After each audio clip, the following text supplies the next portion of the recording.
আলোহি আমি দেহৰাদুন আৰু দেহৰাদুনত আজি আমি ষ্টে কৰিছো আকৃতা নামৰ হোটেলখনত আৰু এতিয়া আপোনালোকক আমি আমাৰ ৰুমটো দেখাও যে মেইন ডোৰ এপা হুমালে আপোনালোকে ফাৰ্স্ট ডে এটো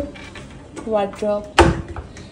আৰু এখন এখন বেঞ্চত মানে গুটে বস্তুবোৰ ৰাখিব পাৰি আৰু এপিনে বাথৰুম স্পেচিয়াস আৰু এজনী কৈছে মই TV, epine tola fridge, epine drawer, epine ase amar jiji coffee counter aru coffee star counter. Office table, working table na. Epine ibhan hui gol amar queen size bed hoy aru duta duipine light aru e duta mur take bhoy lagise ibhane ki kore. Aru ekhon window heri মানে এটা sitting arrangement আছে আৰু এতে বহিলৈ আপোনালোকে view enjoy কৰিব পাৰে ভিউটো এতে ৰাতি মান ধৰিব নোৱাৰি